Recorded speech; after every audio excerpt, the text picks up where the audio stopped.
This is how the last 7 popes died, the causes of their deaths. Pope Pius XII, 1939 to 1958. Cause of death: myocardial infarction and complications of circulatory failure.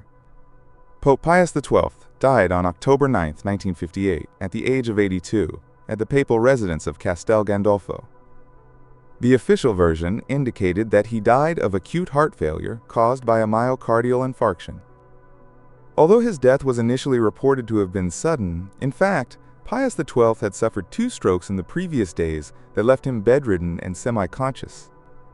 His health had been deteriorating for some time. He had suffered bouts of extreme fatigue and circulatory problems in recent years. In the early hours of October 9th, his heart stopped after this second stroke, ending his 19-year pontificate. It was 3:52 a.m. when his personal physician certified his death in the tranquil stillness of the papal summer residence. The context of his death was the twilight of a long pontificate, marked by World War II and the post-war period. Pius XII, born Eugenio Pacelli, had been at the head of the Church for almost 2 decades, and his figure dominated the middle of the 20th century. By 1958, he was already an elderly man in frail health. He suffered from hypertension and the weight of age. Days before his death, against usual advice, he had insisted on being left without constant assistance, which worried those close to him. When he suffered the first stroke, he was very weak, and the second stroke was fatal. His death occurred far from the hustle and bustle of Rome, in Castel Gandolfo, which gave his final moments an intimate, almost familial atmosphere. The news of Pius XII's death shocked the Church, and condolences soon poured in from around the world. Thousands of faithful came to pay their respects when his body was transferred to St. Peter's Basilica. However, the viewing phase of his remains was marred by a historic incident. Pius XII had left instructions not to embalm him, and his doctor experimented with an alternative method that proved disastrous. The body decomposed with unusual rapidity, bloating and emitting a penetrating odor during the public funeral. The coffin had to be hastily sealed and then the body reconstructed, even exploding gaseously from the internal pressure, in an episode that scandalized those present. This event, immediately after his death, led the Vatican to reform its mortuary protocols to avoid a similar situation happening again. Despite everything, the main impact of his passing was spiritual. Pius XII left behind a church in mourning, just as the 1958 conclave that would elect his successor was beginning.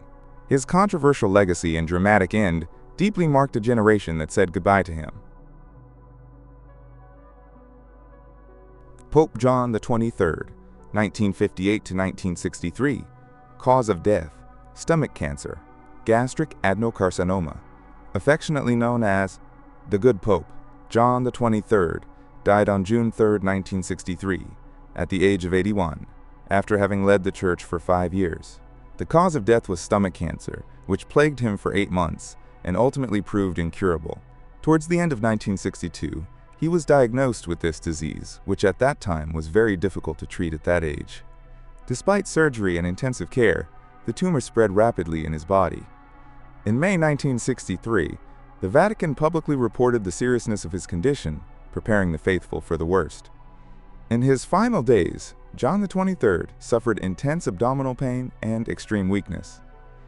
Finally, on the afternoon of June 3rd, he surrendered his soul after a serene agony surrounded by his close aides. The context of John XXIII's death was marked by the Second Vatican Council, which he himself had inaugurated in 1962. Despite his illness, the Pope maintained an optimistic and kind spirit until the very end. He was a leader beloved worldwide for his human warmth. As his health worsened, millions of people of different faiths joined in prayer for him, demonstrating the enormous affection he had earned. He was 81 years old, and although that was an advanced age, many hoped he would see the council concluded. This was not to be. He would leave that task in the hands of his successor. In his final moments, according to witnesses, he whispered the word "Mother" in memory of the Virgin Mary before expiring, which moved those who cared for him. The reaction after his death was one of profound mourning, but also gratitude for his example. In Rome, his funeral lasted several days and was marked by massive participation by the people. More than 50,000 people, mostly Romans, gathered in St. Peter's Square to pay tribute to the Pope of Goodness during his funeral. The funeral procession and the funeral masses were filled with tearful faithful who applauded the passing of the coffin in a show of affection. World leaders, from presidents to dignitaries of other religions, sent messages praising his work for peace, for John XXIII mediated the 1962 missile crisis and his renewal of the Church. His body was buried in St. Peter's Basilica and, decades later, declared a saint. The immediate impact of his passing was the continuity of the Council. Paul VI, his successor, would soon announce that John XXIII's great work would continue, bringing comfort and purpose to the Church amidst its sadness. Pope Paul VI, 1963 to 1978. Cause of death: myocardial infarction, heart attack. Pope Paul VI died on August 6, 1978, at the age of 80, at his summer residence in Castel Gandolfo.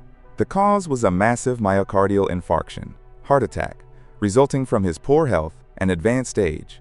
That afternoon of August 6th, the feast of the Transfiguration of the Lord, a significant day for him, he suffered sudden, intense chest pain.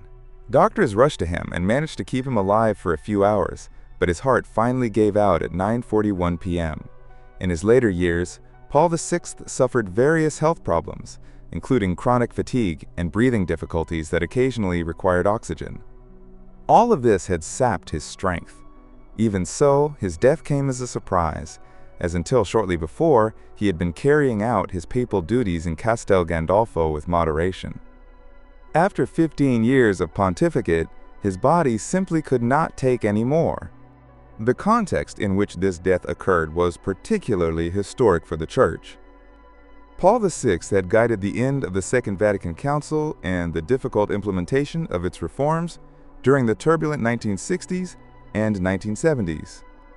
His pontificate was fraught with challenges, internal tensions, social changes, doctrinal debates, which also took a physical and emotional toll. In July 1978, he had retired to Castel Gandolfo, his health failing, seeking some rest. The Pope was aware of his limitations and had arranged a simple funeral for when his time came. His death ushered in an unusual period. 1978 would be called the Year of the Three Popes, for within a span of weeks, the Church would lose Paul VI, elect John Paul I, and then face another unexpected papal death. It was a time of some uncertainty. The death of Paul VI marked the end of the conciliar era and left many questions about the future. The immediate reaction to Paul VI's death combined grief and solemnity. Being the height of summer, many faithful and tourists in Rome came to pray as soon as word of his worsening condition spread. After his death was announced, the Vatican bells tolled in his honor. His funeral, held on August 12, 1978, was carried out exactly as he had intended, with relative simplicity, without excessive pomp, but still followed by the entire world due to the importance of the figure being said goodbye. During the ceremony in St. Peter's Square, hundreds of thousands of people attended, moved. There were moving scenes. As 12 mourners carried his coffin to the tomb in the Vatican grottos, the tearful crowd gave warm applause, and the basilica bells rang out in unison. Many chanted "Long live the Pope" as a posthumous tribute, recalling his humility and service. This emotional farewell to Paul VI quickly gave way to the conclave of August 1978, in which the still emotional cardinals elected a successor who would continue Paul VI's legacy, the short-lived John Paul I. Pope John Paul I, 1978. Cause of death: acute myocardial infarction. John Paul I, the smiling Pope, had one of the shortest pontificates in modern history, only 33 days on the papal throne. His sudden death on the night of September 28, 1978, shocked the Catholic world. Albino Luciani was 65 years old and apparently in good health, so his death was completely unexpected. The official cause of death was an acute myocardial infarction, a heart attack, while he was sleeping. The next morning, September 29th, his aides found him lifeless in bed, with the light on and some papers reading in his hands. Everything indicated that his death occurred painlessly during sleep, probably around 11 p.m. the previous night. No autopsy was performed, partly because of the medical certainty of a heart attack, and also due to Vatican regulations at the time, which later raised questions.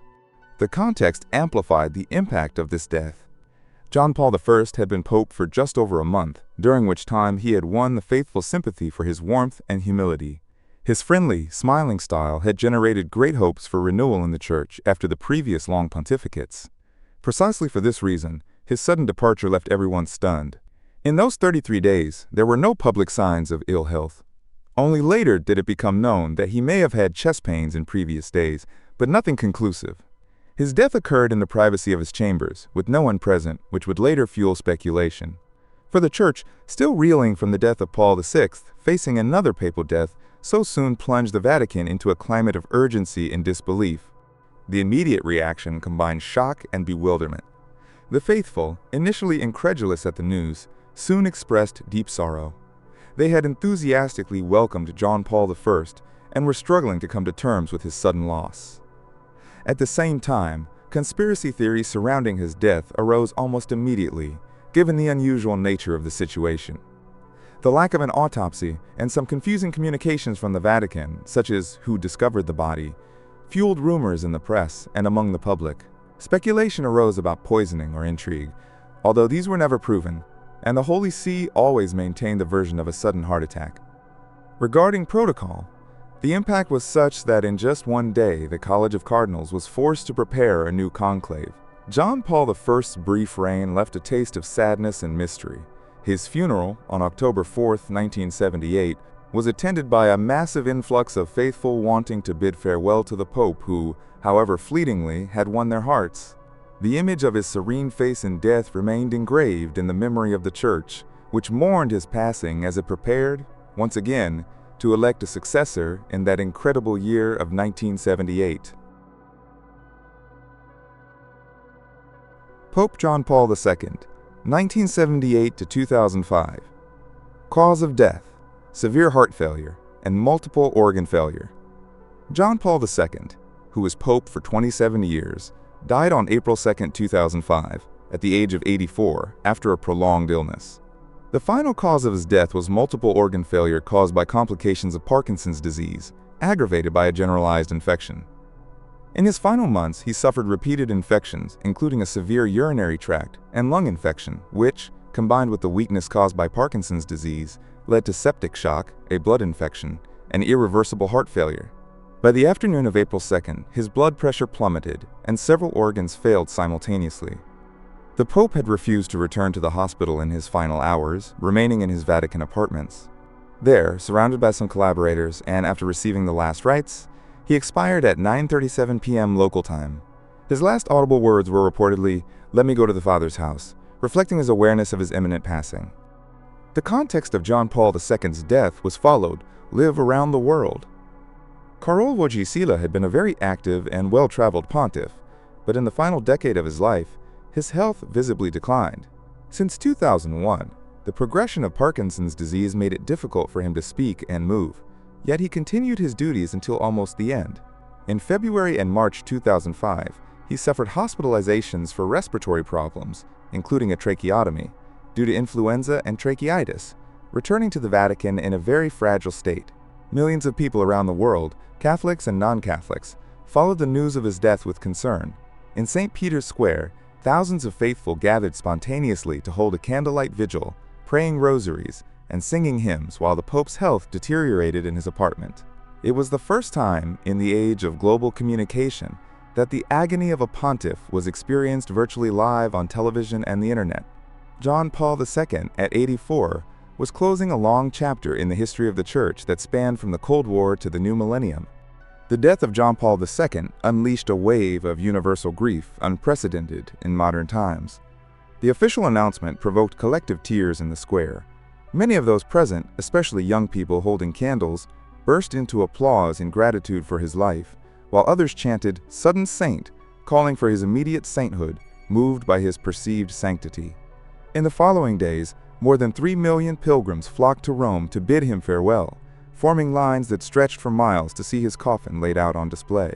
His funeral, on April 8, 2005, was one of the largest in history. More than 500,000 people filled St. Peter's Square and its surroundings, and delegations from 155 countries attended, including presidents, prime ministers, kings, and leaders of other religions. During the funeral mass, presided over by Cardinal Ratzinger, the wind turned the pages of the Gospels as they lay on the coffin, creating an image that will remain for posterity. At the end of the moving ceremony, John Paul II's body was laid to rest in the Vatican grottos, bringing to an end one of the most influential pontificates of the 20th century. The immediate consequence of his death was the convening of a conclave that, a few weeks later, would elect the first Polish pope in history as his successor. Curiously, he had already been himself. In this case, he would elect Benedict XVI, marking the beginning of a new era after the mourning period. Pope Benedict XVI, 2005 to 2013. Cause of death: multiple organ failure related to advanced age. Pope Emeritus Benedict XVI, who had resigned the pontificate in 2013, died on December 31, 2022, at the age of 95. His death was caused by the worsening of age-related ailments. The specific cause reported was heart failure, the terminal weakening of his heart. In the weeks prior, his health had deteriorated markedly. Indeed, at the end of December, Pope Francis had asked for prayers for his ailing predecessor. Joseph Ratzinger had long suffered from general frailty, loss of muscle mass, and occasional respiratory problems, typical of his advanced age. Finally, on the morning of December 31st, his body peacefully lay in state at the Mater Ecclesiae Monastery in the Vatican, where he had been residing in retirement. At 9:34 a.m., his death was confirmed, thus closing the final page in the life of the first pope to resign in 6 centuries. The context of Benedict XVI's death was unique. Although he was no longer the reigning pope, his passing sparked great worldwide interest, as he was an emeritus pope. He had lived out of the spotlight for almost 10 years, devoted to prayer and reading in the Vatican monastery, while another pope, Francis, exercised the ministry. During that time, his health slowly declined, but without serious crises until the final days of 2022. At 95 years old, Benedict XVI was lucid but physically very weak. There was no prolonged public agony as with John Paul II. In this case, the news broke when he was already very close to death. His secretary and the few who assisted him were at his side in his final hours. His death, on New Year's Eve, took on a sober and contemplative tone, in keeping with his discreet personality. The immediate reaction was one of respect and serene remembrance.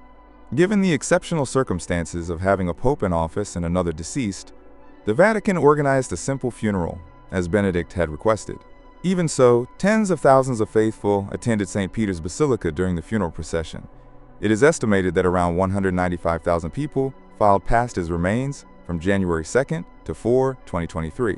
On January 5th, the funeral mass was celebrated in the square, presided over by Pope Francis, a historic event, with the reigning pope performing the obsequies of a pope emeritus. The ceremony, marked by sobriety, was attended by official delegations and faithful from around the world, although in smaller numbers than for his predecessor, given the different nature of his figure. In the end, Benedict XVI's coffin was buried in the Vatican crypt, in the same tomb occupied by John Paul II before his beatification. Immediately afterward, the Church fondly remembered his theological and intellectual legacy. While his death did not trigger a conclave, one had already been held in 2013 following his resignation, it did prompt a global reflection on the papacy emeritus and the example of humility that Ratzinger left the world. Pope Francis, 2013 to 2025. Cause of death: heart failure due to respiratory complications. Pope Francis died on April 21, 2025, at the age of 88, ending nearly 12 years of pontificate. The cause of his death was a massive cerebral stroke, cerebral hemorrhage, that caused an immediate coma, followed by irreversible cardiorespiratory collapse. At 7:35 a.m. on that Easter Monday, Jorge Mario Bergoglio expired at Casa Santa Marta, his Vatican residence. According to the official medical report, the stroke was large and sudden, and despite prompt care, he was unable to recover from the coma. His medical history included hypertension, and in February 2025, he had suffered from severe bilateral pneumonia that kept him hospitalized for 38 days. This respiratory illness left him noticeably weakened, and although he returned to his duties, his physical condition remained fragile. At Easter 2025, he presided over the rites with visible difficulty speaking, but with determination. Sadly, the following day, he suffered a fatal stroke. Doctors certified his death after performing an electrocardiogram, following the protocol for confirming the pontiff's death. The context of this death was that of an elderly but active pope until the end. Francis was the pontiff who broke several molds, the first Latin American and Jesuit to become pope, and a charismatic social reformer. In his later years, he had struggled with health issues, including colon surgery in 2021 and persistent knee pain that forced him to use a wheelchair at times. Nevertheless, he maintained a busy schedule. In early 2025, severe pneumonia raised concerns about his health, but he recovered enough to return to the Vatican. His death in the midst of Easter season took many by relative surprise. Although his ailments were known, few expected such a sudden end. He was 88 years old, and although his mind remained lucid and his spirit energetic, the accumulation of suffering proved to be too much. He passed away peacefully in his room after receiving immediate assistance that unfortunately failed to reverse the massive neurological damage. The immediate reaction to Pope Francis's death was global and overwhelming. A wave of grief and tributes erupted on every continent. Political and religious leaders of diverse ideologies expressed their condolences and highlighted Francis's human and spiritual legacy, praising his defense of the poor, his simplicity, and his work as a global moral guide. In St. Peter's Square, thousands of faithful and visitors lit candles and prayed as soon as the news spread, transforming the place into a moving gathering place. Soon, long lines of people began to form to pay tribute as his body was laid to rest. From the United States to the Philippines, cathedral bells rang out and masses were celebrated for the deceased pontiff. The international press devoted extensive coverage, recognizing Francis as a transformative figure for the Church in the 21st century. His funeral, held days later, drew dozens of heads of state, monarchs, and dignitaries, reflecting the immense influence he had beyond Catholic borders. In Rome, it was estimated that hundreds of thousands of people attended the funeral ceremonies over several days, bidding farewell with applause, tears, and the Vatican flag flying at half-staff. Immediately after the simple burial he had requested, without embalming and with an austere rite, in keeping with his wishes, the Vatican began preparations for the 2025 conclave. Thus concluded Francis's service on earth, leaving behind a church in mourning but united in hope, inspired by the example of a pope who lived with humility and dedication until the very end. Thank you for watching our video. Subscribe to our channel for more videos like this. Give it a like, comment your thoughts, and share this video with your friends and family.